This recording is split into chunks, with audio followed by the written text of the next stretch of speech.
உலகத்தில் ரெண்டே ரெண்டு எல்லையில் ரெண்டே ரெண்டு தேவிகள் தான் மகாராணியாக இருக்கிறாங்க. இப்போது இந்த உலகத்தில் இச்சாசக்தி, ஞானாசக்தி, கிரியாசக்தின்னு இந்த மூணு சக்திகளுமே அவளும் ஒன்று. ஆன்மீகத்தில் வந்து தெய்வங்கள் இப்படி தான் அப்படி தான் கிடையாது. நீ எதை நினைச்சு தியானிக்கிறியோ, பூர்வ ஜென்மத்தோட கனெக்ஷன் தான் இந்த ஜென்மம். ஸோ எந்த ஒரு விஷயமும் பூர்வ ஜென்மத்தோட இது இல்லாமல் இந்த ஜென்மத்தில் வராது. 3 வயது குழந்தை ஒவ்வொரு அழகு அக்னி ஜுவாலையிலேருந்து அப்படியே தாமரை பூவிலேருந்து அப்படியே இறங்கி வர கொஞ்ச நேரத்துலேயே அப்படி எல்லாமே கிரிகிரின்னு ஆகிடுறாங்க. ஏன் அந்த அந்த ஒரு விஷயம் அவங்களுக்கு எல்லாம் தூக்கி வாரி அடிக்குதுன்னா, அந்த ராஜ்யத்துக்காக என்ன எக்ஸ்ட்ரீமாக தன் மக்களுக்காக எந்த எக்ஸ்ட்ரீமான நின்றாலும் பாதுகாத்து அந்த மாதிரி இந்த தேவியை பரமேஸ்வரன் அந்த திருப்பார்வைப்பட்டோன்னே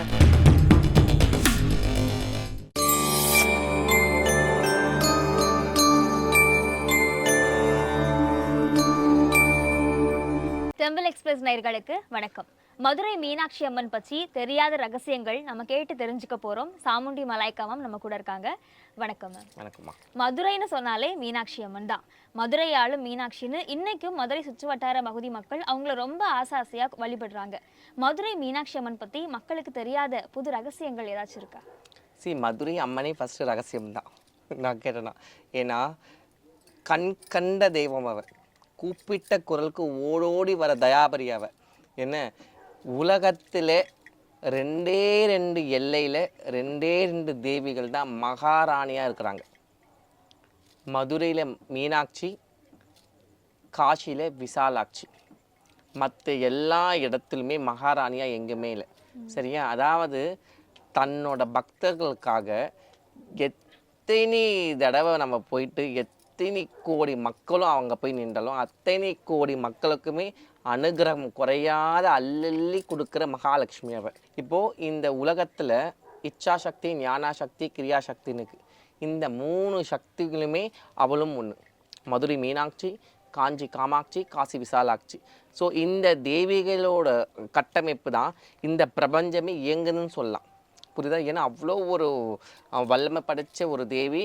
அதாவது எப்பவுமே ஒரு விஷயம் தெரிஞ்சுக்குங்கம்மா, ஒரு இடத்துலையுமே ஒரு தேவிகள் அவதாரம் பூண்டிருக்காங்க, இல்லைன்னு சொல்லலை. ஒரு இடத்துலையுமே வந்து ரம்பாள் ரௌத்ரமாகவும் வந்திருக்கா, குழந்தை ரூபத்தில் வந்திருக்கா, குமரி ரூபத்தில் வந்திருக்கா, என்ன கல்யாணம் ஆகி பெரிய மனுஷியாக வந்திருக்கா, வயதான தோற்றத்தில் தேவி வந்திருக்கா. ஆனால் இது அத்தனையுமே சேர்ந்து ஒரு சேர வாழ்ந்து நின்று அரசாட்சி புண்ண தேவி மதுரை மீனாட்சி. ஃபஸ்ட்டு வந்து மலையத்வஜ பாண்டியன், காஞ்சனமாலை அவங்களோட அம்மா அப்பா, சரியா, ராஜா. ஸோ அவங்களுக்கு வந்து என்னென்னா ரொம்ப நாளாக வந்து குழந்தை வரம் இல்லாமல் இருந்தது. அப்போ என்ன பண்ணுறாங்கன்னா, ஆனால் அதுக்கு முன்னாடி உங்களுக்கு வந்து காஞ்சனமாலை யாருன்னு நான் சொல்லிடுறேன். அதாவது அந்த அம்மா மதுரை மீனாட்சியோட தாயார் இருக்காங்களே, அந்த தாயாரோட ஃப்ளாஷ்பேக், அதாவது வந்து பூர்வ ஜென்மம் யாருன்னு பார்த்தீங்கன்னா ஒரு கந்தர்வ கன்னியாக இருக்கிறாங்க அந்த அம்மா. அப்போ அந்த கந்தர்வ கன்னியாக இருக்கும் பொழுது அந்த அம்மாவோட பேர் வந்து வித்யாவதி. சரியா? அவங்களுக்கு வந்து இணை தெரியாத ஒரு பாசம் பார்வதி தேவி மேலே, ரொம்ப ஒரு பக்தி தேவி மேலே, ஒரு அலாத பக்தின்னு கூட சொல்லலாம். அப்படி இருக்கும்போது அப்போ அந்த கந்தர்வராஜன் அவங்க அப்பா கிட்ட கேட்குறாங்க, நான் வந்து அம்மாவை வந்து நான் பார்த்தே ஆகணும், இதுக்கு என்னப்பா பண்ணணும், நான் வந்து பார்வதி தேவியை பார்க்கணும்னு சொல்லிட்டு அவங்க வந்து சக்தி உபாசவாக ஆகிட்டாங்க வச்சுங்களேன். நிறைய மந்திரங்களை ஜபிக்க ஆரம்பிச்சிட்டாங்க. இப்போ வந்து அவங்க அப்பா வந்து என்ன சொல்கிறாருன்னா, நீங்கள் வந்து பொண்ணுக்கிட்ட சொல்கிறார், நீ போயிட்டு கடம்பவனம் இந்த பூமியில் இருக்குது, அதுதான் வந்து இன்றைக்கி மதுரை மீனாட்சி அம்மன் வாழ்கிற இடம். அது அந்த கடம்பவனத்தில் முன்னாடி வந்து ரொம்ப ஒரு பெரிய காடாக இருந்தது. அது அந்த கடம்பவனத்தில் போய் நீ போய் தபஸ் பண்ணு, அந்த அம்மா வேண்டி தபஸ் பண்ணால் கண்டிப்பாக அன்னை மனமிறங்கி உனக்கு காட்சி கொடுப்பா சொல்லிட்டு. இதில் என்ன ஒரு விஷயம்னா, இதுதான் வந்து நான் சொல்வேன். ஆன்மீகத்தில் வந்து தெய்வங்கள் இப்படி தான் அப்படி தான் கிடையாது. நீ எதை நினச்சி தியானிக்கிறியோ, நீ எதை நினச்சி பூஜிக்கிறியோ, நீ எதை நினச்சி வழிபாடு பண்ணுறியோ அதுவாகவே உன் முன்னாடி காட்சி கொடுத்துருவாங்க. ஸோ அந்த அம்மா என்ன பண்ணியிருக்காங்கன்னா, அந்த மதுரை மீனாட்சி அன்னையை ஒரு சிறு குழந்தையா, ஒரு 8 வயசு குழந்தைய வந்து பாவிச்சு அவங்களுக்கு பூஜைகள் நடத்தியிருக்காங்க. அவங்களுக்கு வந்து அபிஷேகம் பண்ணுறது, நைவேத்தியம் பண்ணுறது, அவங்களுக்கு என்னென்ன பாவாடை சட்டை எல்லாம் பண்ணுறது, அதே மாதிரி அவங்க குழந்தையாவே பாவிச்சிருக்கிறாங்க. ஒரு நாள் வந்து 8 வயசு குழந்தையவ 1000 கோடி சூரிய பிரகாசம் மாதிரி ஒரு பெண் குழந்தை வந்து பச்சை கலர் திருமேனியோட பச்சை கலர் பாவாடை சட்டையோட வந்து அவ்வளோ ஒரு பல பல பல பலன்னு அத்தனை அவங்களுக்கு அப்படியே அந்த இடத்து அப்படியே அக்னி பிளம்பவே மாறிச்சான். அவ்வளோ ஒரு இப்போ 100 சூரியன் ஒன்று இருந்தால் அப்படி இருக்கும். அது அவங்களுக்கு ஒன்றுமே புரியல, இது இந்த மாதிரி யார் வந்து நிற்கிறது சொல்லிட்டு பார்த்தா இந்த 8 வயசு குழந்தை வந்து நின்று இவ்வளோ ஒரு பலன்னு ஆகிட்டான். அப்போ இவங்க கேட்குறாங்க, அம்மா வந்தது யாருமா சொல்லிட்டு. அப்போ சொல்கிறாங்க, நான் தான் பார்வதி தேவி இந்த ரூபத்தில் வந்திருக்க சொல்லிட்டு சொன்னோன்னே இவங்களுக்கு ரொம்ப சந்தோஷமாக ரொம்ப கண்ணீர் மல்லிக்க அவங்கள வந்து வேண்டிக்கிறாங்க. அப்போ வந்து இந்த அம்பிகை வந்து கேட்குறாளாம், உனக்கு என்ன வரம் வேண்டும் சொல்லிட்டு. அப்போ இந்த அம்மா சொல்கிறாங்களாம், அம்மா எனக்கு வந்து உன்னை குழந்தையாவே பாவிச்சிட்டேன், என்ன நீ வந்து எனக்கு குழந்தையா வரணும், நான் உன்னை வந்து கையில் தூக்கி வைத்து அலங்காரம் பண்ணணும், உனக்கு சாப்பாடு ஊட்டணும், உனக்கு எல்லா பணிவிடையும் நான் உயிர் இருக்க வரைக்கும் உனக்கு பண்ணிட்டு போகணுமா சொல்லிட்டு அந்த அம்மா வந்து கேட்க. அப்போ அம்மா வந்து ததாஸ்து சொல்லிடுறா, அந்த வரத்தை கொடுத்துட்றா. ஆனால் என்ன சொல்கிறா, அடுத்த ஜென்மாவில் தான் நான் பண்ணுவேன், இந்த ஜென்மாவில் உனக்கு நான் கொடுக்க மாட்டேன், அடுத்த ஜென்மாவில் நீ வந்து அதை சொன்னல அந்த பாண்டியன் மன்னனுக்கு வந்து நீ மனைவியாக கல்யாணம் ஆகி நீ உனக்கு வந்து நான் வந்து குழந்தையா பிறந்து உனக்கு வந்து எல்லா ஆசையுமே நான் அங்கே வந்து தீர்த்து வைக்கிற சொல்லிட்டு அம்பாள் வந்து மறைஞ்சிடுறான்.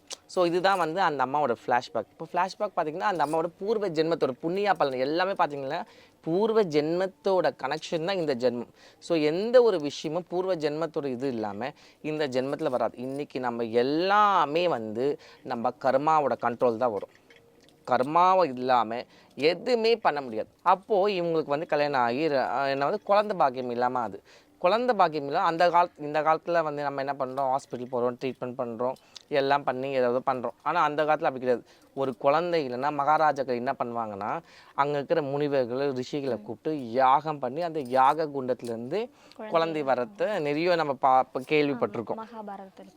மகாபாரதத்தில் கூட நம்ம பார்த்திங்கன்னா அந்த அம்மா திரௌபதி பாஞ்சாலி கூட அந்த மாதிரி தான் வந்திருக்காங்க. ஸோ அதே மாதிரி தான் இந்த என்ன பண்ணுறாங்கன்னா அஸ்வமேத யாகம் பண்ணலாம்னு சொல்லிட்டு வந்து இவங்க வந்து தயாராகிறாங்க. நல்லா புரிஞ்சுங்க, அந்த அஸ்வமேத யாகம் என்ன பலம்னா நீ எதை நீ வந்து கேட்குறியோ அது கொடுத்தே ஆகும்.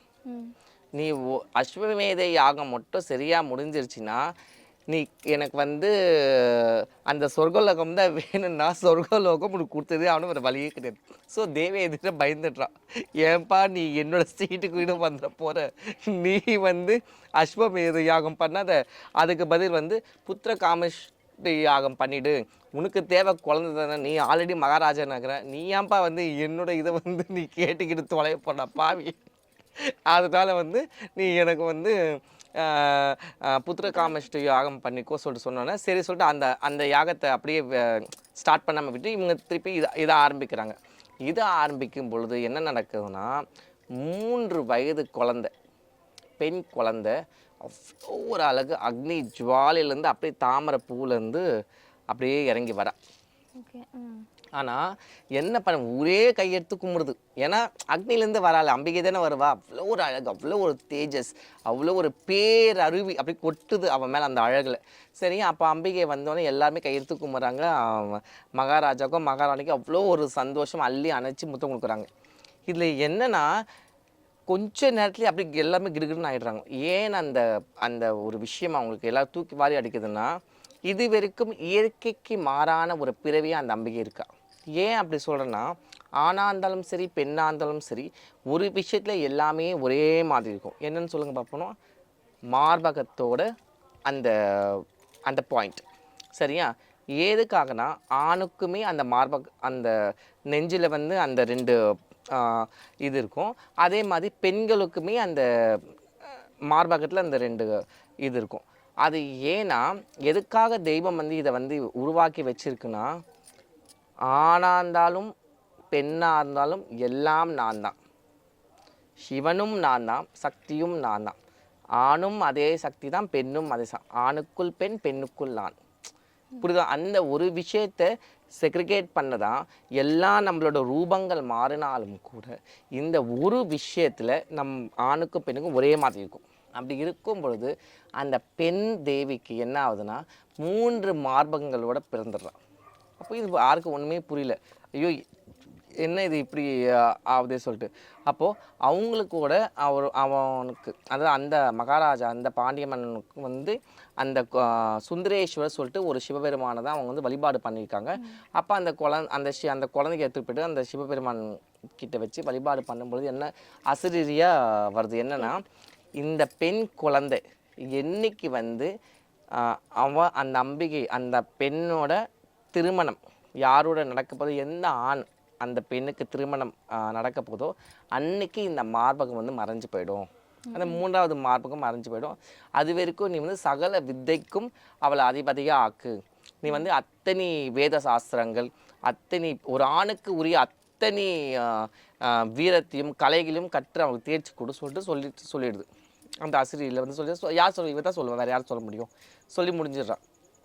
அதே மாதிரி அந்த அம்பிகைக்கு வந்து எல்லாமே வந்து பண்ணுறாங்க. அவ்வளோ ஒரு வீரத்தில் அழகில் ஞானத்தில் அவளுக்கு என்ன சொல்லியா தரணும் சொல்லு.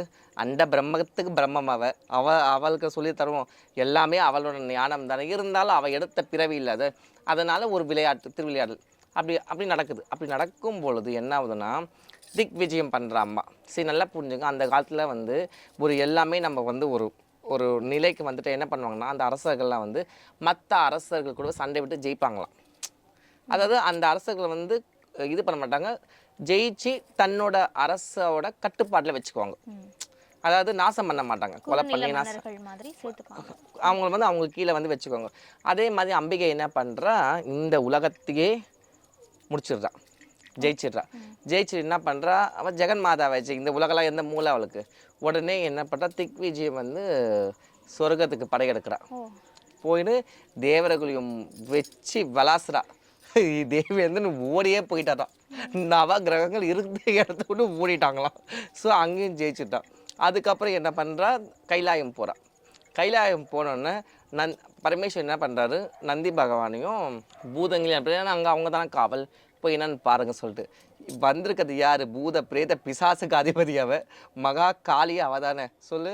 பிச்சு எடுத்து நந்திக்கு அடி வச்சு வாங்கி மொத்த பேர் பிரேட் எடுத்து லெஃப்ட் ரைட் வாங்குறா. எல்லாம் அலறிட்டு ஓடுறாங்களா, பரமேஸ்வரா இன்னும் கொஞ்சம் நேரம் நாங்கள் இருந்தோம், எங்களை இந்த அம்மா க்ளோஸ் பண்ணிட்டோம், எங்களை காப்பாற்றுக்க சொல்லிட்டு. அதுக்கப்புறம் பரமேஸ்வரன் என்ன பண்ணுறாரு, அந்த அம்பிகையை பார்க்குறாரு.